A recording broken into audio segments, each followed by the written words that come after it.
We are here because we are dedicated to helping the entire CrossFit community.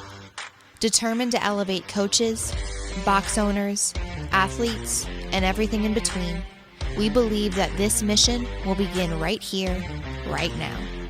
While this time and this goal begins with you, our hope is that you take this fire ignited within you and weave it into your own life with the same unrelenting passion to give those you have the privilege of coming in contact with the best hour of their day. Welcome back. Another episode, best hour of their day. Fern, how are you doing today? Fucking great. What's a bad start to the day look like for you, Fern? That's not a thing. Not a thing. Nope, because I've woken up in some pretty shitty places. And I'm not in any of those places, so every day is great. I wake up, my kids are in there. I walked in. Actually, it was pretty interesting. I walked in. I could hear. So we locked Chappie's bedroom, so he won't fucking wander around at night because he'll do that. Lock him in. Lock him in the bedroom. It's called a cage. You have. It's big. I get it. It's big, but it's a cage. It's nice. Listen, it's plush. It's plush in there. Is he in a crib or a bed? No, he's in a bed. What age do they go to a bed? I think it depends on the child. We took him out of there. We took him out of there as soon as he was climbing out of it, and I was like, "Well, this is just dangerous." So, my child is slow. I have a slow child. That's so he in the morning he'll wake up and he'll just yank on the door, which is funny. It's how to lock doors, but apparently he can't unlock it and let himself out. That's the funny part. And but he just yells out the door, so I just leave him alone, and then he gets quiet, and then I'm like, oh shit, what is he doing? But then I walk in this morning, he's like trying to take his pants off, and he's like, it's broke, and I'm like, it's not broken, leave your pants on. He's like, okay. And then we're walking down, he's starting to talk, which is hilarious. And then we get downstairs, and Jess is like, that's not the shirt I put him to bed in. And I was like, really? And I was like, this dude changed his shirt in the middle of the night? And she's like, and it's on backwards. And I was like, Jason Ackerman. He's out partying. You got the door locked. He's going out the window, hanging out with the 2-year-old girls down the road. Coming back. Like father, like son. You're hanging out with 2-year-old girls. What about you, Katie? We don't hear much from a day in the life of Katie. Young Katie. I was telling her, I said, bravo for those wedding pictures that she posted. Oh my goodness, Katie. Yeah, I saw those this morning. You queen of awkward. Yeah. Instagram, Katie, for those that want to check you out. Get to know who young Katie is. Young Katie. My Instagram is KatieGalley45. But it's Katy, so spelled the correct way for Katie. What's the significance of the 45? So Michael Jordan come back? That was Michael Jordan's comeback number, which was his baseball number as well. Yeah. That's not why it's 45 though. But that's a good guess. Do you guys know the movie Rudy? About the Notre Dame football player? Do we know the movie? I am Rudy. Do you know the movie Rudy, Katie, is the question. Rudy spoke to my senior high school class. Did he really? The real one, yeah. Mm-hmm. Yeah, he's so I had him on my podcast, but he's my forever I've looked up to him forever. I saw the movie when I was little and I just loved it. So 45 is his number, or was his number. So yeah. I've heard he's not the most pleasant person, but that's just what I've heard second or third hand. So he seemed nice, but it was a little bit of an underwhelming interview, which could have been my fault for sure. But he was no Sean Astin for sure. I don't think so. I believe in you, young Katie. You interviewed him for your podcast? I did. Yeah. Oh, wow. That's incredible. Yeah. Speaking of, we just had a conversation with Coach Bergner, you and I, in the coaches group, speaking of Notre Dame. Yeah. Yeah. So, in our coaches group, we've had some great guests, Coach B being one. And I think, having just been on that call, it's very reminiscent. One thing, Coach Bergner's in his 70s, still crushing life. He's going to be at the games this year. I'm excited to see him. But Katie, did you not realize one of the things he does the best as a coach is keep it simple? Yeah, he does do that. Even in his answers. Yeah. Even his answers, right? Like, towards the end when people's hands are up, I'm like, oh no, we're gonna run over this and that. And he's just quick, concise, gets to the point, doesn't belabor it, but doesn't also make you feel like he's not answering your question. But when he was talking about the snatch, he literally is like jump. And I think, I mean, Fern, that's something that a lot of newer coaches do not do well. It's you see it on seminar staff too. So the kind of evolution of somebody on seminar staff is very indicative of their ability to answer questions, in my experience. So the more green you are on seminar staff, typically the longer the answers are, the more seasoned you become, the more concise the answers become. And something I was guilty of was not listening to the question. What do you mean by that?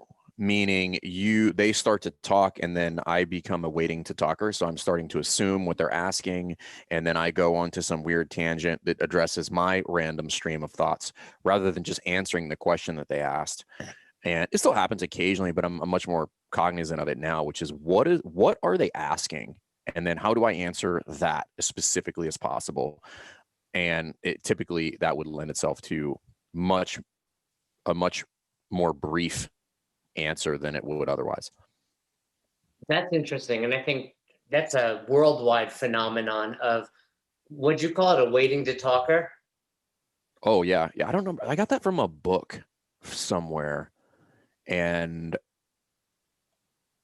I'm still kind of a waiting to talker. I mean, I don't know that I'll ever go away. But I used to be very, very, very bad at it. Where like if you started a sentence, like I wouldn't even listen to the rest of the sentence. I was just like waiting to give my input on like what it was that you were saying.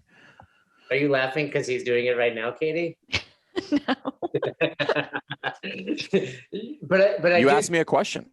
I think that I'm guilty of it as well. And one of the things, I read the Daily Stoic every day, try to dive into some of the Stoicism philosophies and books, and you hear it over and over again: talk less, right? Listen, the cliche of like we have 2 ears, 1 mouth type of thing. And I really try to think about how many words you're using, keeping it simple. And of course, throughout this episode, we're going to apply this process to coaching. But I think going back to what you were saying, because I think you and I went through the same evolution, and I'll get a question and you're right. It's like, what are they actually asking?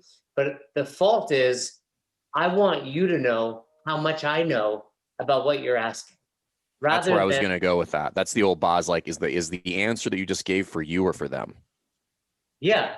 I mean, I'll wrap a story in there. I'll talk. It's like, hey, I just asked what your best cues to keep someone's weight in their heels. How did you start talking about your PR back squat? Right. But I think as new members of staff, we are, those are better coaches than average, right? They made it onto seminar staff. They worked really hard. And now that, hey, I want to showcase what I know, especially, how it is at the beginning. When you first get on staff, you're not doing much. So when someone asks you a question, you're like, this is my moment. I'm going to show 50 people how good I am. And I think coaches can fall into that trap at the box as well. And it's not intentional. Yeah. I mean, it can be. So like some people are very braggadocious and they just like to hear themselves talk. Most of the time it's because you're passionate and you just have yet to learn how to take out all of the excess and just give what is necessary. So we've kind of been referencing answering questions, but this goes into teaching, which is, layers over to over coaching or over teaching, a very simple concept, going back to what you said earlier about Coach Bergner and his, teaching the sample. He just says jump. That's essentially how we teach the push jerk in the level 1. And when I stopped over teaching the push jerk is when I became very confident in teaching the push jerk. What were some of the things you were doing back then that, specifically to the push jerk that you would consider overcoaching? Well, I'm sure you've seen it when somebody teaches the rebend of the knees. Yeah. Even in the you could see, you've seen this in the clean, in the snatch, and as well as in the push jerk, when somebody, they walk through it and they say, all right, you're going to dip down, and then you're going to stand up and extend, and you're going to squeeze, and then you're going to rebend your knees, and then you're going to lock out the bar overhead, and then you're going to stand up again. And while that is technically correct, I very rarely does that go well for somebody who doesn't know what they're looking at, meaning the athlete that you're trying to coach. They will walk through all of that when I could have just said, hey, just jump and land and hold the landing position for me. And they will do that. And they will do something that resembles a well-executed extension of the hips and knees and land in a not awkward position. Yeah, very seldomly at a level 1 does someone jump and land with their legs extended. It hurts. It hurts. It happens once in a while. Not like I've seen it. And Self-correcting evolution, self-correcting. Yeah, I'm like, there's no way you would normally jump like that. Hey, you mentioned, the snatch, and you made me think of a question. Who was at your first level 1? Who was teaching there? Because as you were talking about it, I was thinking about when I first learned the snatch. Mine or Katie? No, yours. Like, who was it? Because I remember Tony Budding? Yeah. Former media guy. Mm-hmm. I remember learning the snatch from him, and it was really like super basic, like that. Jump, go below the knee, pull it to your thigh, now jump. And at my level 1, I mean, Coach Glassman was looking back on it, a who's who: Nicole Carroll, Dave Castro, Pat Sherwood, E.C. Tinkowski, John Gilson. I mean, so many people. Who was at yours? It was a few years later. When it was 2008, what year did you take yours? 2007. Yeah, so it was like, I believe it was early 2008, but it was definitely Pat. So Sherwood was there. We might have talked about this. Do you remember when you could submit your license plate? Like if you got a license plate that said CrossFit on it, they would give you a free seminar. Yeah, that I do remember that. That's funny. I did have an ALB XFit on my old Honda CRV in New York. Yeah, I had that, and then Jess had an X Fit on her crotch rocket that she had at that point. Remember also when X Fit, there was like some controversy that it was using it or something. Yeah, there was some sort of IP fallout there, but anyway, so it was definitely Pat. Andrew, for the life of me, I cannot remember his last name. He was a Marine at the time. Thompson. Yes, yeah, Andrew Thompson. Yeah. I think Chuck was there, but I think he was super new at the time. I believe Jeff Tencher. Yeah, Maggie's husband. Yep, and then I'm pretty sure I would have to go back into the archive and see if I could find the photo. What I would say about once a year. I do know this. I was wearing a green shirt and a black hat. I know that for a fact. Surprise! You have about once a year. What the picture of me at the level 1 will, like, somebody on Facebook like tags it or puts a comment on it, and it brings it back up, and then you look back, and it's always fun to look back on some of the old seminars, because I attended multiple level 1s, and not only see who taught, but see some of the friends that I still have from that original level 1. And I was at the first level 1 in New York was at CrossFit South Brooklyn, David Osorio's box. Mm-hmm. And it was actually, I think it was either Chuck's first seminar working or first one flowing, and Coach Glassman showed up. He took us all out to dinner, and it was a debauchery of a night. So it was a lot of fun in Brooklyn. And what does all this have to do with overteaching? I don't know. Yeah. Katie, you're supposed to reel us in. Well, I was intrigued because that's very interesting about the license plates, and then I got distracted. So this is bad now. Katie, are we a bad influence on you? I guess so. I guess. Katie, we are going to meet you in person. Yeah. Are you excited? I'm excited and nervous. Rumor is Fern and I are going to play a game of one-on-one basketball. Yep. Our Airbnb does have a basketball hoop. Is it win by 2? I have one at my house too. Is it win by 2 when we play? I mean, that is high hopes, my friend, that you think it's going to be that close. Is it? I'm going to play left-handed. Are baskets 1 or 2 points? Yes. Yeah. Okay. Fouling. Am I allowed to dunk? I cannot wait to watch you try to dunk. Yeah. It is interesting to think though that, and I think, That you could dunk. Off topic, and then we'll bring it back. We've talked about entrepreneurship. It was on our recent episode of our Patreon bonus episode. Actually, as we're recording, it came out today. But you've come on board with, I mean, first of all, we launched Affiliate U amidst the pandemic, right? Which is pretty cool. Secondly, Katie, you've changed your career path, come on board with us lunatics all during the pandemic. And it just reminds me every day of like, you can do whatever you want in this life. Like, you changed your life. I mean, you got married also. That's kind of cool. Not as cool. If you went to like 2021, marriage, working with us too. I mean, Tyler doesn't listen to the show. Where would you put this?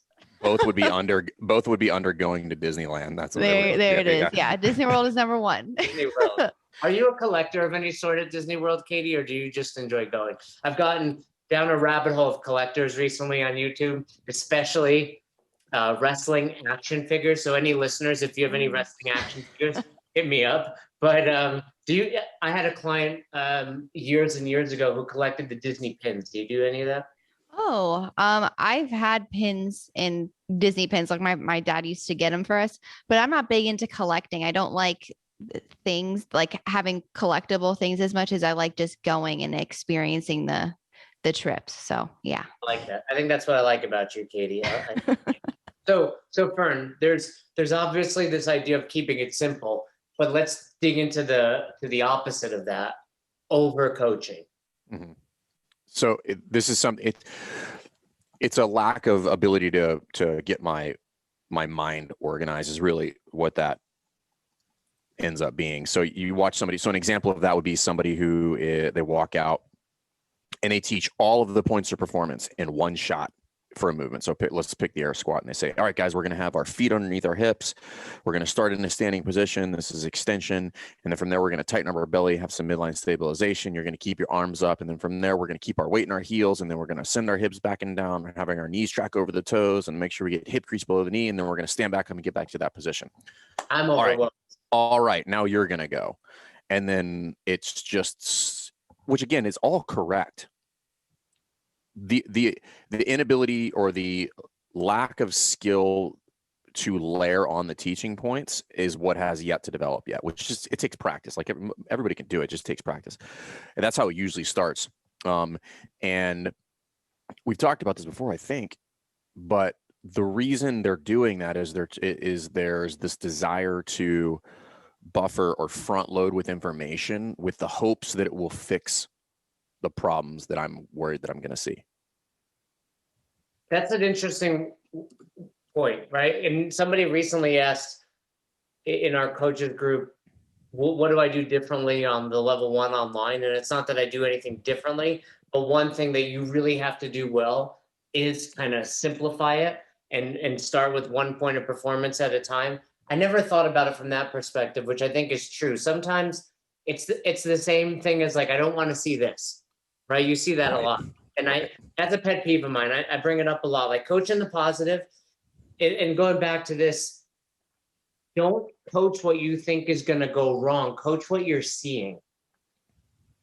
And building on that, it is that idea of one step at a time, keep it simple, stupid.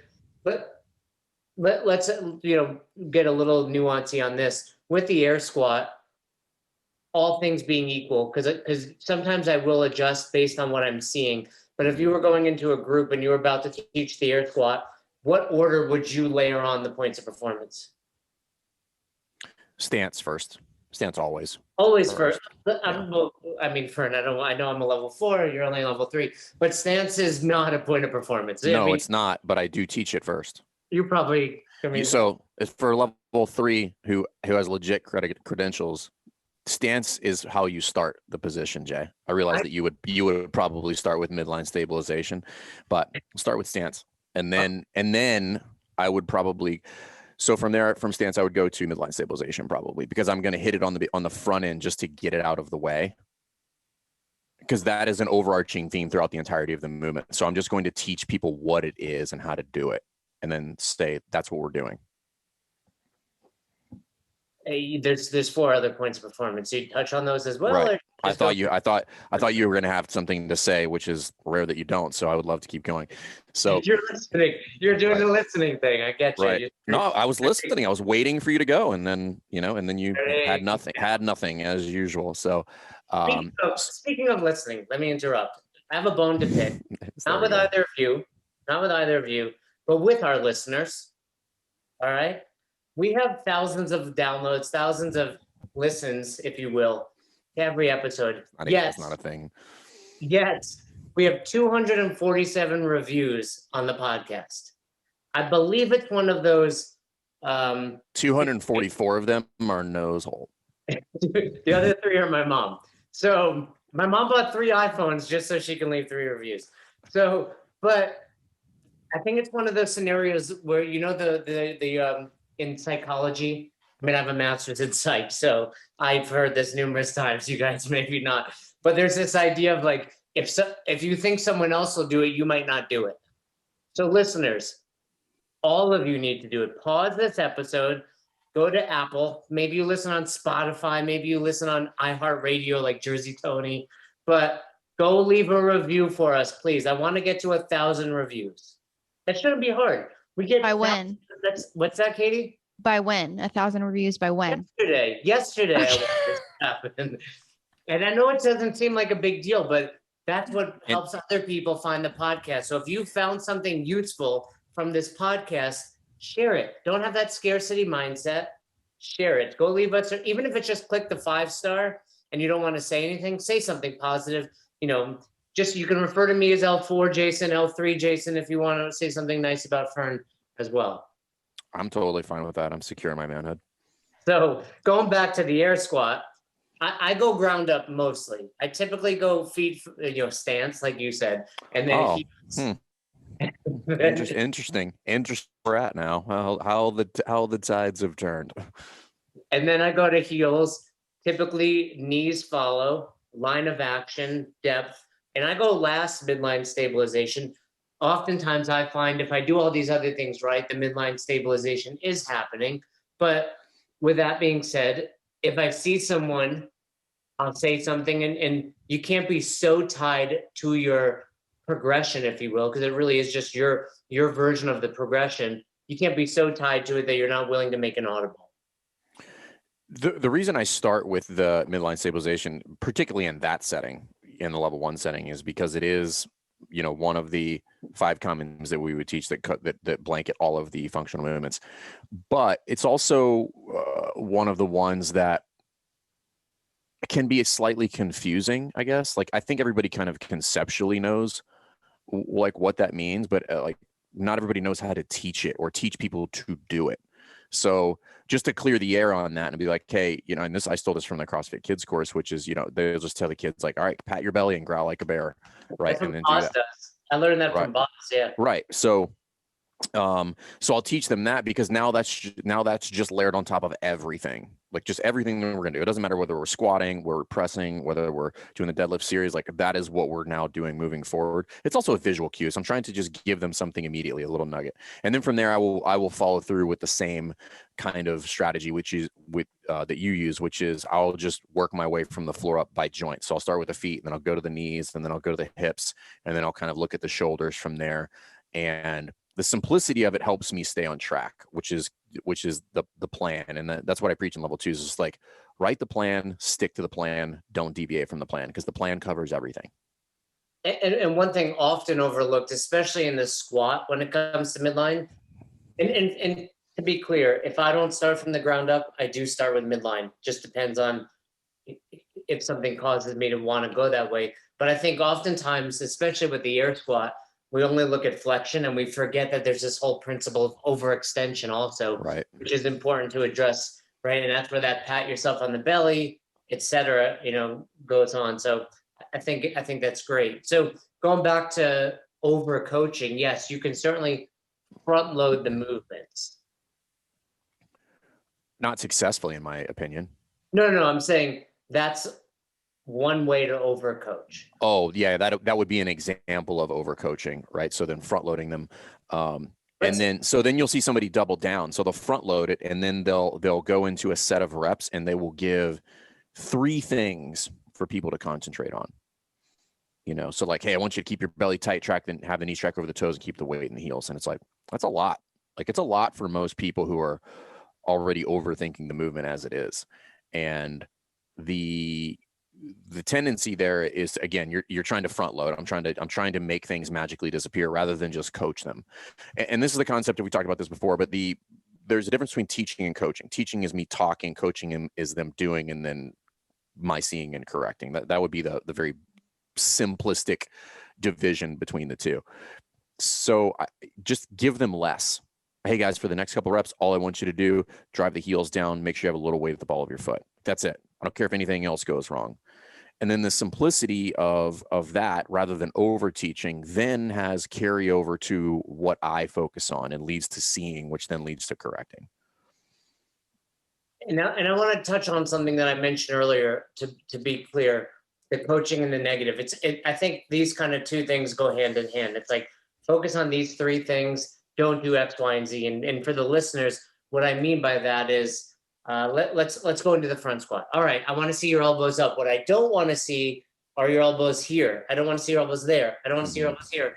And it's like, 1, no one was doing that. And 2, if they do, like you said, that's seeing and correcting. You can't show everything that could go wrong. And for a lot of people, especially the newer people, they didn't even realize that was a mistake they could make. And now they're thinking about it. And 2, if you give them too much with that, hey guys, I don't want to see this, this, and this, by the way, heels, knees, depth, etc. By the time they get to moving, they forget which one you actually wanted them to do. Like, wait, was that the good one or the bad one? So I learned it from wrestling. You know, it was always the idea of like, hey, you're going out there and your coach says, don't get taken down. And I'm like, all right, good plan, coach. Don't get taken down. I'll do my best. And then you find yourself getting taken down. And you think, and then in my mind, I'm like, shit, not only have I been taken down, which is a bad position, I've given up 2 points, but I've let my coach down. Right? So tell me what to do. Don't tell me what not to do. And it's the same thing with parenting. It's the same thing with your significant other. Like, cool. Don't, if your wife was like, hey, when you put the dishes in the dishwasher, don't do them these 10 ways that I don't like. I'm just like, hey, let me just put them in the dishwasher. Let me just do that. That's a big step for me. And if you don't like it, then fix it. Tell me what you did. And by the way, there's no correct way to load a dishwasher according to Ross. Unless you're talking about how you put the utensils in the holder. You go down or up? Prong down, prong up. No, there's only one way to do that. I'm asking, what is the correct way? Down. That's what I do that right. No. That is the right answer. It's not a discussion. Yeah, having it the other way is pure insanity. Why is that? Why? Okay, so if you put them in up, do you realize what you have to do to take it out, right? You have to put your dirty ass hands all over the part that you eat off of. I also know a guy that just put a steak knife through his hand doing that too. So well, for the listener, it's illogical and unsafe. So just a little life tip there, kids: put the fork end down in the dishwasher. For the listeners, if that's not reason enough to leave a review, come on. That's a life lesson you just. That is right. I'm gonna. You know what? I can't say this is gonna hold up in court, but and the same goes true for having a firearm in a helicopter. Point it down. Just another life lesson there. Don't point it up. It's bad things if you let off a round that goes up in a helicopter. Nothing good will happen. I was gonna promote you. I've decided against it because you interrupted. But I was going to promote you to a level 3.1. You know what? I take it back. It's like having a stripe on your purple belt. Like you're not a brown belt, but you're a little more advanced, but you're back to a level 3. What's interesting, I find it cute that you think I care what you would rank me as. Katie tells me about your conversations with her. It's adorable. I think it is absolutely adorable. It's adorable. I have a funny, so for the dishwasher, I live with Tyler now, and it's very obvious when he tries to load it because that he doesn't pull out the bottom rack where the utensils go because they are all in the first compartment, all of them, every single one. I kind of vary where they go. I consider you every gotta time spread the 'em out. dishwasher is empty, like forks in this one, and then by the time you get to it, you're just like, whatever. Hey, Katie, Tyler doesn't listen. What's your biggest pet peeve now that you live with him? What's he do? Come on, tell us. Well, before we lived together, he's like a boy, so he's messy, but he's good. He's doing Thank you. really good. We're not messy. Brent and I aren't messy. Yeah. We're also Yeah, men. sure. We're men, not boys. But go Boy, on. I'm sorry. Well, you wear the same shirt every day, so Look at me. and you don't wash it. Your boy's size. Your Yeah, boy size. that's You're definitely Is this boy Superman size. here? Rocking my Care shirt, available on best hour of their day. It's spelled wrong. You freaked out there for a second, which was great to watch. Yeah. We got a new shirt coming, Fern. That Yeah. shirt's almost ready, by the way. Fuck yeah, it is. So All right, so what is it, Katie? He smells? No, he doesn't smell. So far, no pet peeves yet. I mean, we've only lived together for 6 weeks, so I'll keep you posted. I mean, I would have had a pet peeve the moment we Right away. Yeah. So that's pretty good that you're thinking like that. Also, quick So- question: when have you washed that sweatshirt yet? You Just asked wondering. one. No, I've not. I told you the good thing. It goes up in the closet. I wear it when I'm downstairs. Right. I had a little Madison twinge in my nose on this podcast. Madison completely vomited on me yesterday. Complete In that sweatshirt. I happen to not be wearing anything, but Roz is like, she really likes this. And it's like putting her up like Superman, and she's laughing until she was throwing up on me. It was I don't get grossed out. So I was like, oh, this is great. But it was interesting. I also Not gave yet.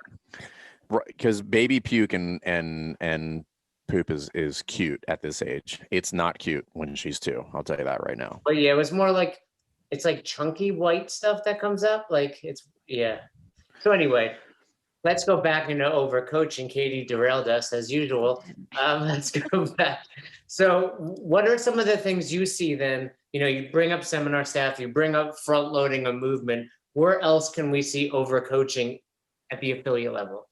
The place is the cues. So we started with teaching, and then the next place it would happen is cues, and just way too many words in the cue. It's a long dissertation about like what's going wrong and then how they can go about fixing it, rather than just giving the solution to the problem. So I pick a cue, pick a movement and give me a fault.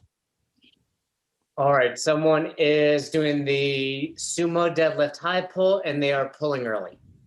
Okay, cool. So then I would walk up and say, hey, all right, so when you're starting to do the deadlift, and what's happening is you're pulling early with your arms, and that's kind of dissipating the energy or the power that you're trying to produce with your hips. So what we want to do is try to keep those elbows straight, but you got to wait until you extend the hips, and then you're going to shrug, and then you're going to pull with your elbows.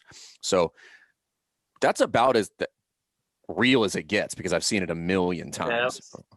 I was falling asleep amidst that.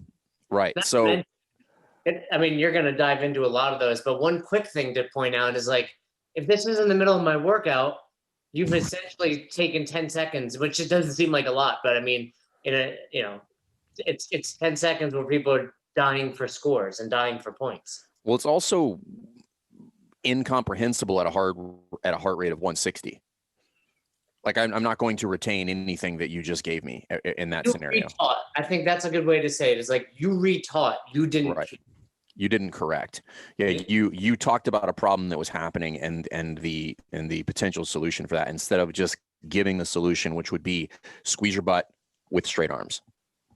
Short, specific, and actionable. And I usually say short means 3 words or less. Specific means there's some body part being mentioned in there, and actionable is what to do with that body part, which you just said, squeeze your butt, right? It's like, hey, there's a fire going at the house, right? Hey, well, clearly someone left something on and now there's a fire going and it seems to be growing, and it's like, get some fucking water, right? Like it's the same principle here.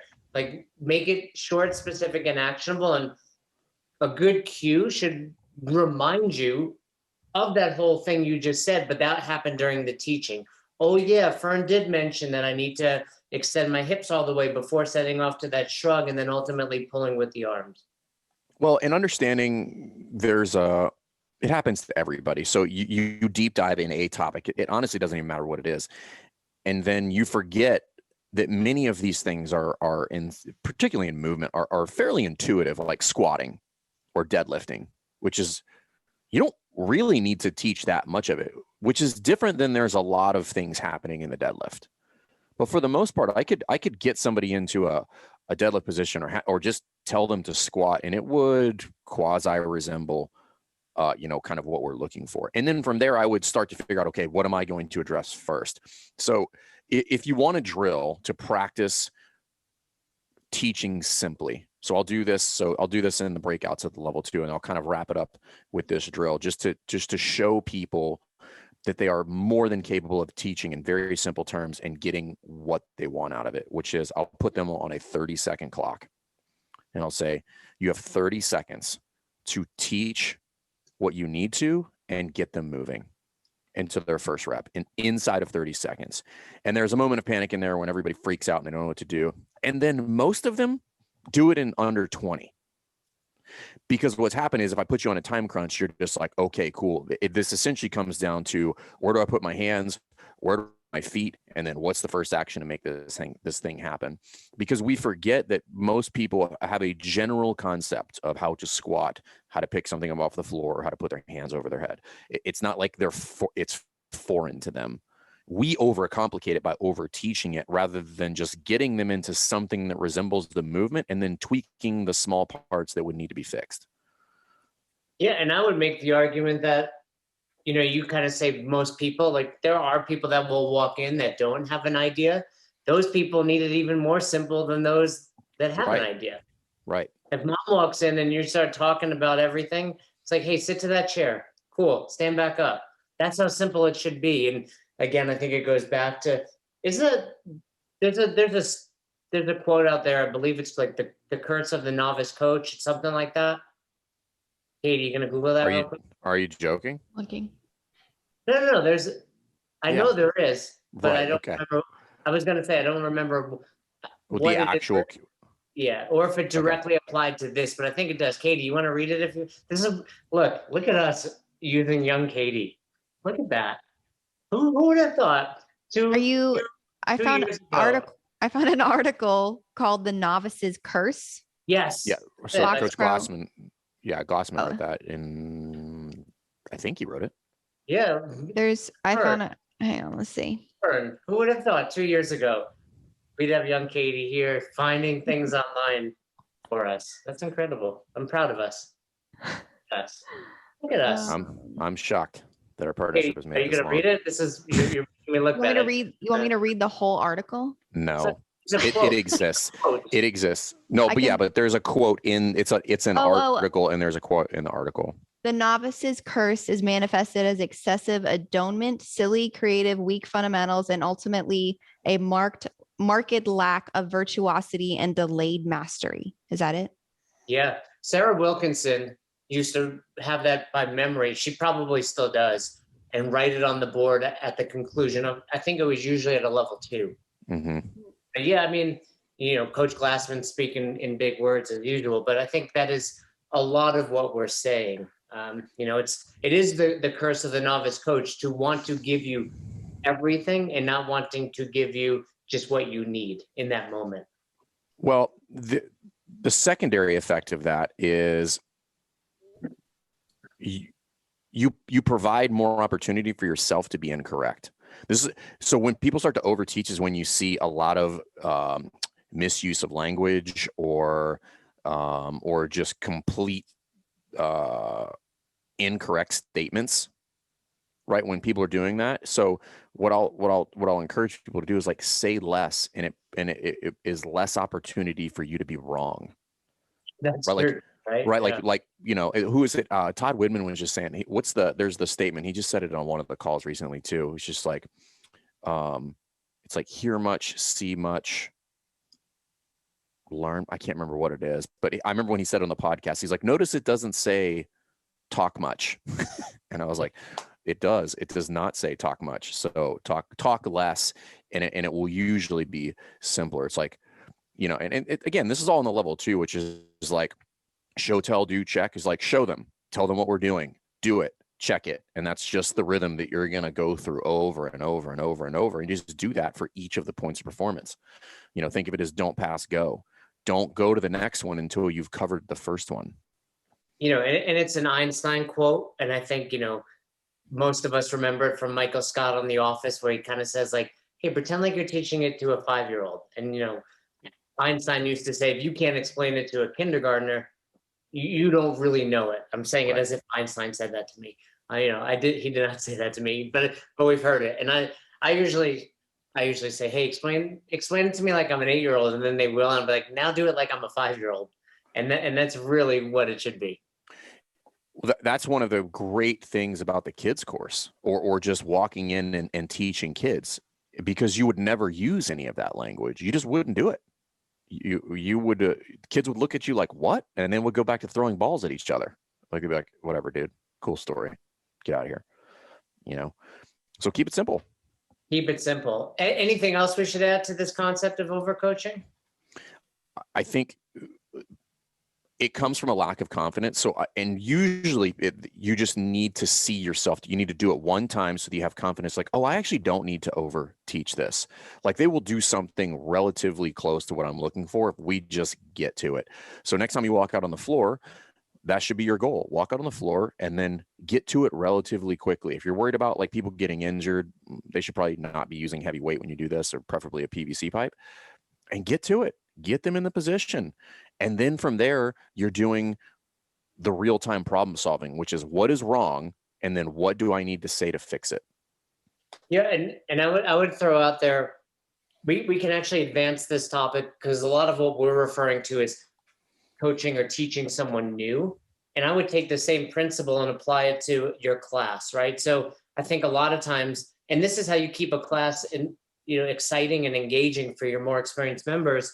Say you're doing something like the clean. The clean's a great example, right? You're gonna coach the clean, and these guys have done it for 2 years, right? They've done it a lot. Do we have to go over every little nuance of it? No, give them one nugget to think about today, especially if I walk into a class and I'm like, man, these are my veterans. They know what they're doing.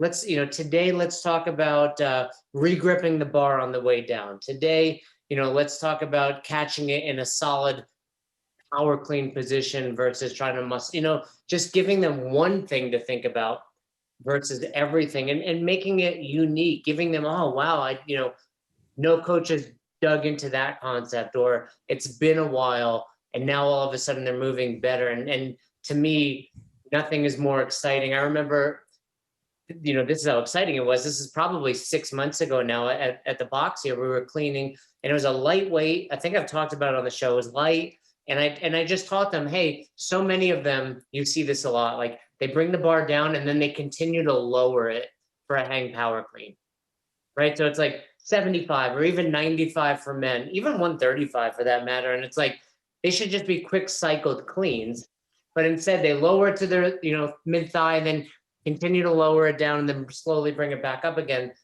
And I remember telling one of the women, I was like, hey, treat it like a kettlebell swing. And as soon as it touches your thigh today, I want that to be your go signal to bring it right back up. And I saw her doing it in the workout. And I was super excited that she listened and did it, but B, afterwards, she was like, that was so much easier. And I got such a better score. So that one little simple thing really made a difference. And in those instances, the whole goal is to remove as much thinking as possible. In order to do that, you have to leave out the complexities that we all know and study and nerd out on, and just make it simple. Make it easy to get to the point, and make it easy for them to get to the end state, which is less roadblocks, less words, and just more getting to the point. One last thing, I'm reading the book Effortless, the same guy that wrote Essentialism. Highly recommend it. There's actually quite a few CrossFit references within there. And one thing that he says that I really appreciated was, don't think about making the steps more simple. Think about removing the steps. And I think that's a concept you can apply. So, yes, I can take the clean and have 20 steps, but make them super simple. Hey, shin, below the knee, etc. Rather, let's just go and make it, hey, jump and land, like we talked about. Like, get rid of all of these extraneous steps. So there you have it. Overcoaching in a nutshell. Any last words? I hate you. No, you don't.